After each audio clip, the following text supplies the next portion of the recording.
आजकाल अशा काही घटना समोर येत आहेत की ज्यामुळे लग्न करायची देखील भीती वाटावी आणि कोणावरती विश्वास ठेवायचा आणि कोणावरती विश्वास ठेवायचा नाही हे देखील समजेनासं झालंय।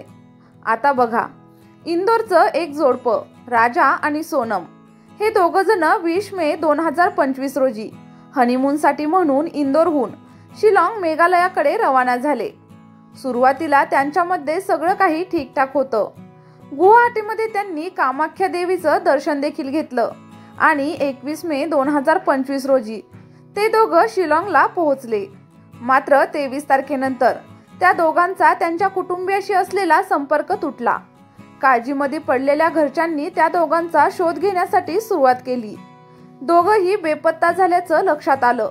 त्यानंतर पोलिसांमध्ये तक्रार नोंदवली गेली। लवकरच त्यांच्या स्कूटीचा ठावठिकाणा लागला। एका कॅफेजवळ ती उभी होती। राजाचं काही सामान देखील त्यांना मिळालं। पण सगळ्यात मोठा धक्का बसला तो तेव्हा जेव्हा 2 जूनला एका खोल खंदकामध्ये राजाचा मृतदेह सापडला।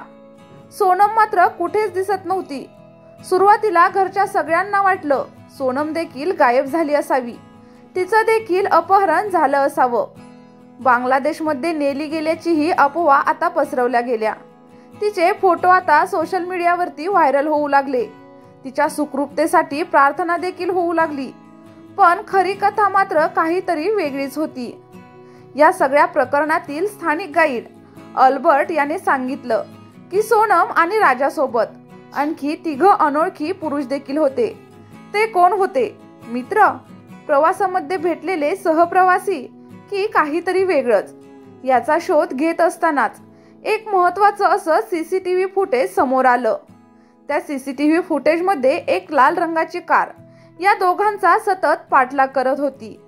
पोलिसांनी तपास अधिकच खोलात नेला आणि मग सोनमचं तिच्या सासूबरोबर झालेलं संशयास्पद बोलणं देखील सर्वांच्या समोर आलं। आता हे सगळं लक्षात घेताच तपासाची दिशा बदलली गेली। अखेर गाझीपूरमधील एका ढाब्यावरून पोलिसांनी सोनम रघुवंशीला अटक देखील केली।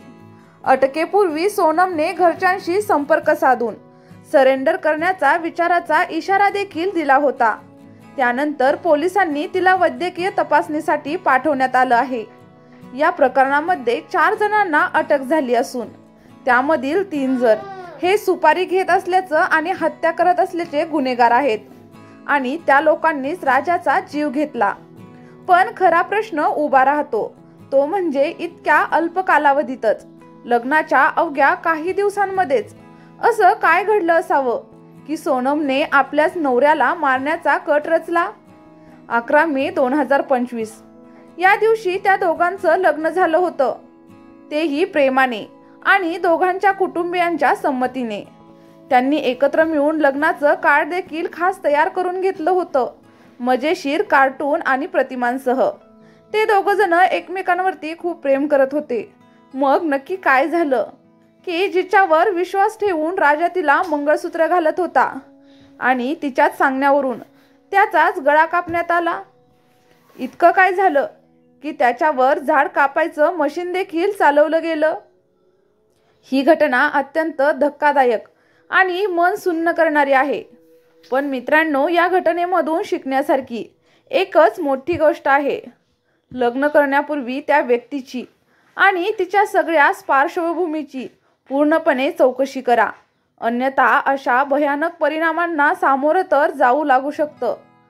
चला तर मग प्रेक्षकांना ही सत्य घटना कथेच्या स्वरूपामध्ये ऐकायला तुम्हाला कशी वाटली? तुमच्या प्रतिक्रिया आपल्या या व्हिडिओच्या कमेंट बॉक्समध्ये सांगायला अजिबातच विसरू नका।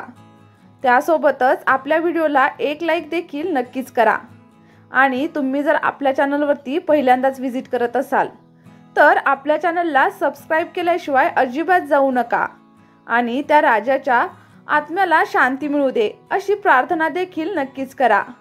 आणि जर सबस्क्राईब केलं असेल तर सबस्क्राईबच्या शेजारील बेल आयकॉनचे बटन देखील नक्कीच प्रेस करा, जेणेकरून असेच नवनवीन व्हिडिओचे नोटिफिकेशन तुम्हाला दररोज तुमच्या मोबाईलवरती पाहता येतील।